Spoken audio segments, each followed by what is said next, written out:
right, we got a wrinkle coming up in this presidential election. Now, we know that Kennedy has been in this race, and it is interesting. RFK Jr., Robert F. Kennedy Jr., has been in the race for a while and really hasn't made a ton of noise, although there's curiosity. But he has now chosen a very wealthy woman and very well-known woman to be his running mate, Nicole Shanahan. Now, I don't know a lot about her, but now we've got a team, and they are saying that he is taking votes from both Trump and from Biden.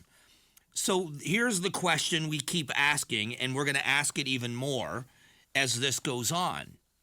With so much of the country saying neither, they don't like either. Now, given two choices, and that's the thing, is if saying to someone, all right, here's your choice. You can reelect Joe Biden or you can reelect Donald Trump.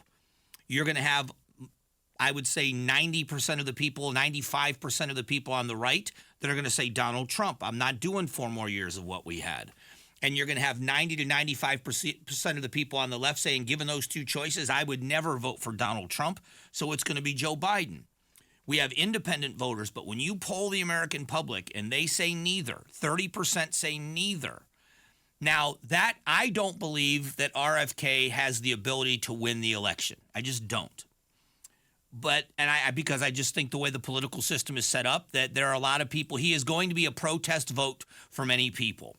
But can he draw enough votes away from one candidate or another so as to give the election to someone else?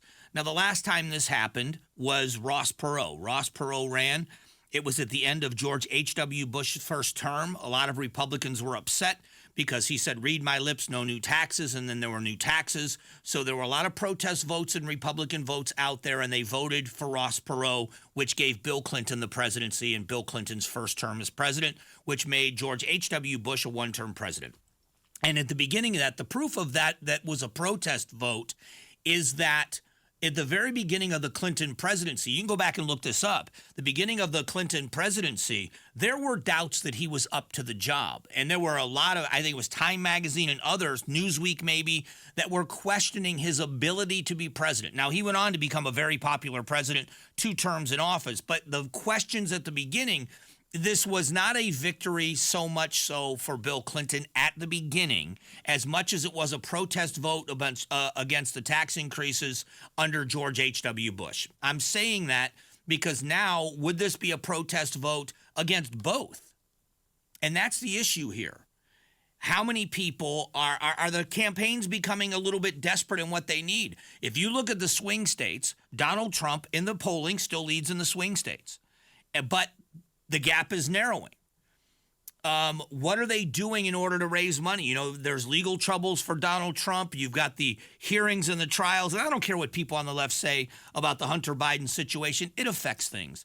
The Hunter Biden laptop situation and the fact that it was true that that was his laptop and not Russian propaganda and misinformation, as the American public was told by government agencies, tells you everything you need to know, and it made people angry, and it does make a difference.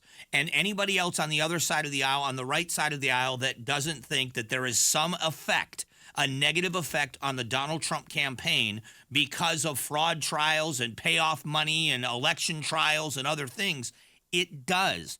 It doesn't in Republican circles, and nor do I think it should. And in Democrat circles, it doesn't on the other side. I just had this conversation on Facebook with someone. There's somebody I correspond with in messaging, and we talk about elections, and they just cannot stand Donald Trump. They just have that Trump derangement syndrome and just hate everything about him. And anytime a story comes out about Donald Trump that they perceive as negative, they send it to me just to start a conversation. So I rebut with something on the other side of the coin.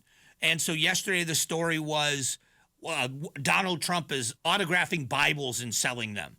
And I'm like, okay, how many did you buy? And we laughed about it. And then we launch into this conversation. And I said, well, listen, you've got Hunter Biden selling art. I mean, if anybody that goes and buys a Bible autographed by Donald Trump deserves to lose $60. And anybody who spends $1 million on a painting from a crackhead is going to get a painting from a crackhead. I mean, you can't stop people. But if you're going to call one gross, and I look at all this and I think there's too much of this hero worship that we have. I voted for Donald Trump twice. I did. I will even tell you, be even more personal. I don't have a relationship with George W. Bush. I don't have a relationship with W.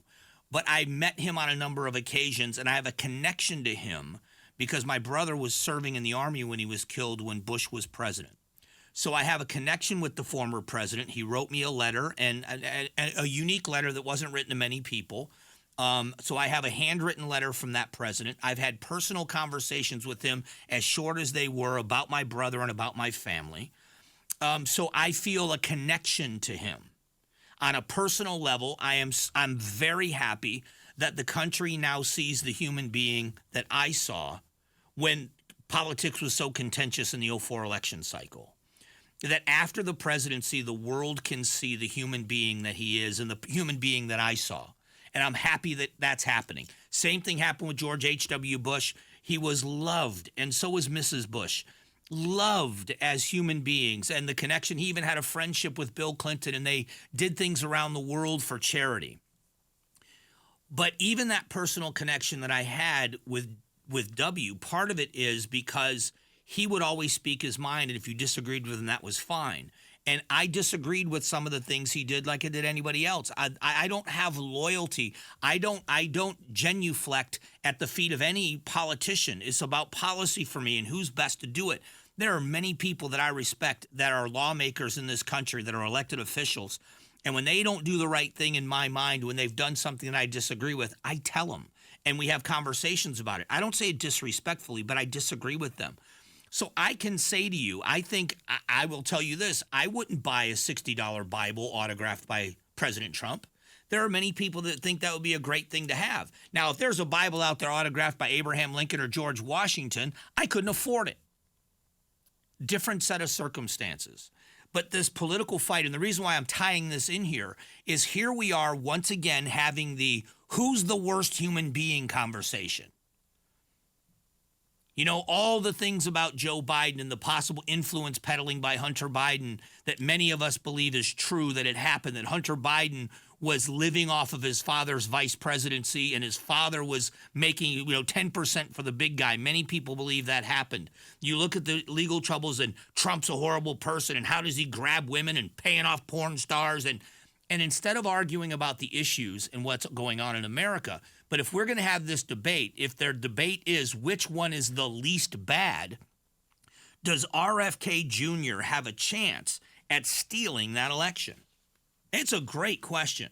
Does he have a chance of negatively affecting the campaigns of both Biden and Trump?